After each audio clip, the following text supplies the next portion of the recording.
Bonjour et je vous souhaite la bienvenue à Horreur Critique. Aujourd'hui, on va parler d'un genre qui se rapproche pas mal du film d'horreur, la science-fiction. Parce que, vous savez, la science-fiction, si on prend par exemple les films des années 50, c'était tout le temps des expériences scientifiques tournées à la catastrophe parce que ça créait des monstres. Voilà le lien entre la science-fiction et l'horreur. Les films des années 50, comme ça, c'était souvent fait avec des effets spéciaux tout à fait merdiques. Mais ça arrivait quand même à faire peur aux gens dans les cinémas. La science-fiction, j'ai toujours bien aimé ça. Et puis, il y a un film qui est sorti il n'y a pas longtemps qui reprend un peu les esprits des années 50. Nouvelle espèce.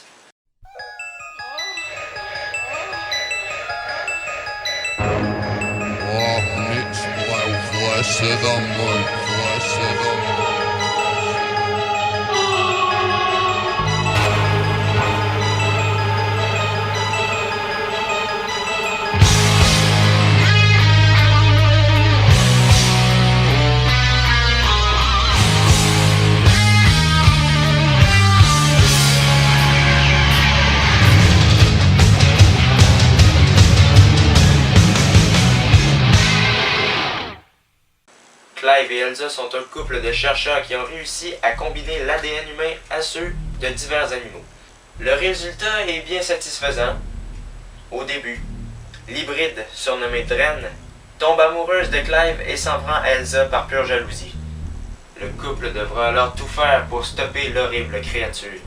Le scénariste, qui est également le réalisateur, Vincenzo Natali, a fait une excellente job avec son histoire. Le scénario est très original, je l'ai adoré. Des films de clonage comme ça, il y en a eu plusieurs. La trilogie des Jurassic Park par exemple. Mais des films sur le clonage humain, il me semble que j'en ai moins vu. C'est pourquoi je l'ai adoré. J'ai trouvé très original. Elle est très bonne, mais elle est mal expliquée au cours du film. Pour ce point-là, la réalisation, Vincenzo Natali s'y est mal pris. Il n'est pas bon pour faire des films de science-fiction. La réalisation m'a complètement déçu. C'est pourquoi je lui accorde donc aucun point. Vincenzo Natali aurait dû juste rester scénariste. Il a fait une excellente job avec son histoire, mais il l'a mal rendu en la réalisant. Et puis il y a le casting aussi qui m'a déçu. Sarah Polley, l'actrice principale qui joue Elsa, c'est pas vraiment une actrice que j'aime. Déjà ses prestations comme dans Dawn of the Dead m'avaient vraiment déçu. Par contre, il y a l'acteur Adrian Brody qui a réussi à combler un peu ce manque d'expérience, mais j'ai pas trouvé sa prestation aussi bonne que dans ses anciens films. Quand on regarde Predators ou encore The Pianist, ses prestations étaient meilleures. Pourtant, dans Nouvelle Espèce, on dirait que ça a complètement chuté. Parce que Adrian Brody, c'est un acteur que j'apprécie beaucoup, il est vraiment bon. Il a mal joué son jeu d'acteur, et c'est ce qui fait que j'accorde pas plus de points au casting.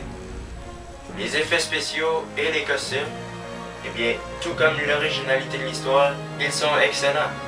La créature, Dren, est super bien faite. Regardez-moi ça.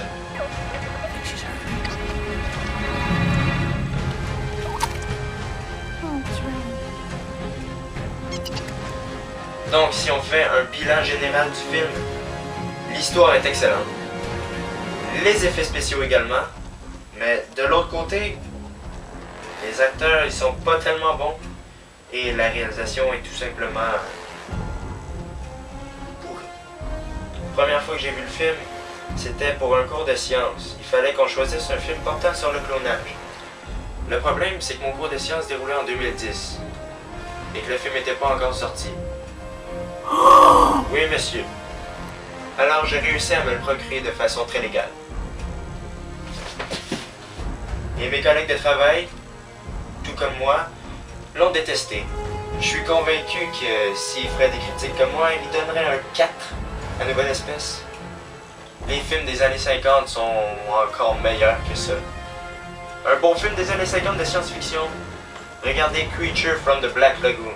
C'est un excellent film, mais ça sera le sujet d'une de mes prochaines critiques.